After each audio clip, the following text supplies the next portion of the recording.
Hello, good morning, good morning. Have a nice day. Nandito ako ngayon para kapanayamin ang mga nagtitinda ng gulay. Wadya ak natanod sa may Kalasyaw Public Market, di manod sa may mismon hilira na ari pising. So wadyara so manadlaki pising gabay kun antaen no antoy klase panadlako dai pising.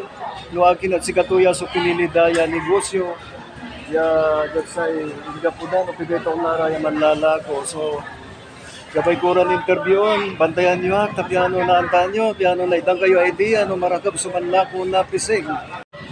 Kaya ngayon gusto kong alamin na manggagaling mismo sa bibig ng ating budihing si Madam kung bakit napili nilang gawing negosyo itong paggugulay. Madam, anong pangalan nyo nga pala? Sabado. Biek. Tet Sabado. Taga saan kayo, Madam?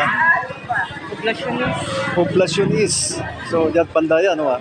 So, si Madam Tet Sabado ay taga Poblacion East. Ilang taon na kayo, Madam? 51. 51 years old. Mas bata pa siya kaysa sa akin. Kasi 55 years old na ako.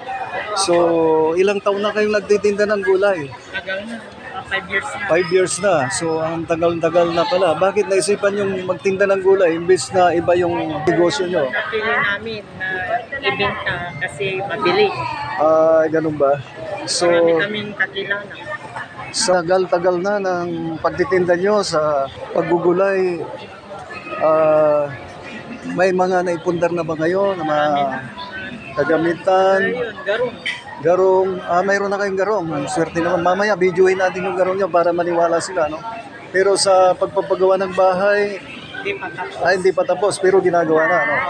So, maswerte pala ang pagtitinda ng gulay. Talagang masarap gawing negosyo ito. So, sa pwesto nyo ito, mga ilang taon na rin kayo rito? 5 years na rin. Dito na kayo nakapwesto. So, ayan na. Talagang marami silang customer na bumibili. Lalo-lalo na ngayon, nalalapos lang ng tinda kahapon sa paligid din ng Lunes.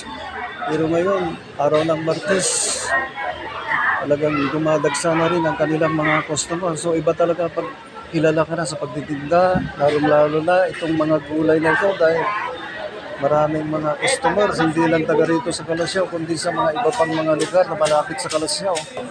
Mabilis pala ang kita rito sa pagtitinda ng gulay. Fresh na fresh ang mga panindang gulay ni Madam mo. Ayan na yung suki nila o bumibili ng pitsay para daw sa nilagang baboy. Kulang ni Madam, aruman nyo. So pitsay, basta yung subulong na pitsay dito sa Kalasyaw.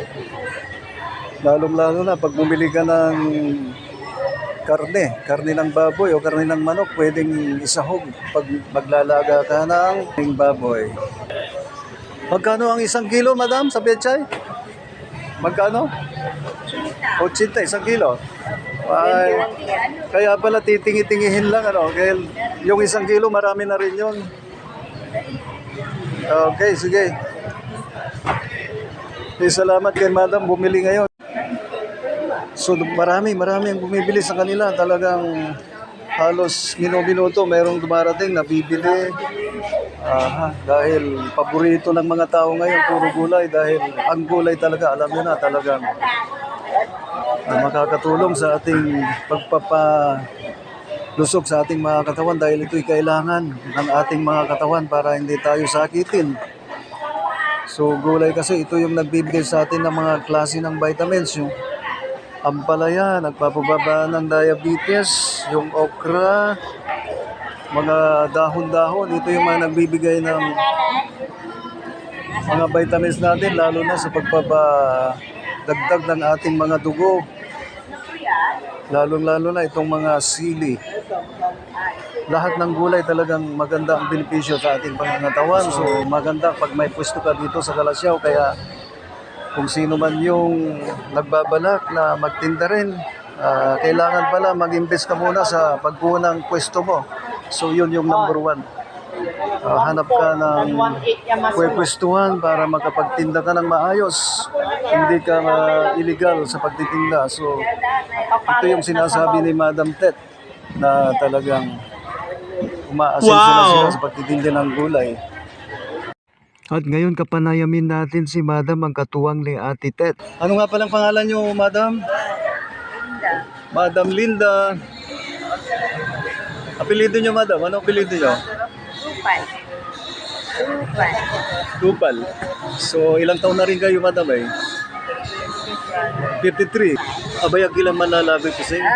Tigay taon nyo lang, manlalako. Bayag mo na. So, dyan sayang panlalako yun. Marami na kayong naipundar na gamit. Pagpapagawa ng bahay. So, yun ang sinabi niya eh. Pero hindi pa tapos. Meron na raw kayong garong. Tapos meron na kayong pinapagawang bahay. So, ibig sabihin maganda yung negosyo niya sa pagtitinda ng gulay. Sa pagtatanong, Madam, huwag niyong masamain. Nung nag-umpisa kayo, magkano ba yung naging puhunan niyo sa pagtitinda ng gulay? Alin pa? Magkano ba yung umpisa niyo na puhunan nung kayo mag-umpisang magtinda ng gulay? Hindi niyo naman masabi. Magkano? 5,000. Tapos lumago ng lumago hanggang sa madagdagan ng madagdagan. Apo. So, anong taon yun nung nag-umpisa kayo? Mga bata pa namin. So, ibig sabihin, nung bata pa kayo, mga teenager, nandito na kayo sa palengke. Dito na kayo lumaki pala, tumanda, no? So, ang ganda pala ng mga istorya nyo sa buhay. Kung halimbawang medyo tumatanda na, hindi nyo na kayang magtinda, sino pa ba ang pwede nyong asahan? Anak ko. So, yung mga anak nyo na ipapamana nyo. So, mana-mana rin pala yung negosyo. Kung sino yung gustong magtinda ng mga anak, sila yung susunod na magtitinda. Mga apo lang. Sa mga apo na, no? So, ang tagal. Talagang magandang negosyo pala to dahil dinamana rin. Apo. Ay, may kasama pala kayong aso. Mami Linda, ano bang pangalan ng aso nyo? Buka. Ito yung anak-anakan nyo rito sa palengke, ano? So, behave naman siya. Hindi siya matapang. Ang ginagawa niya, matutulog lang, ano? Tutulog. Tatahol. Hello! Lalaki ba siya?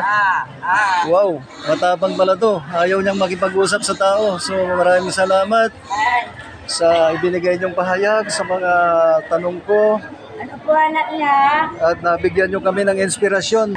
So, habang may gulay, may hanap buhay. So, mga paninda nila, repolyo, patatas, mga iba't ibang klase ng gulay.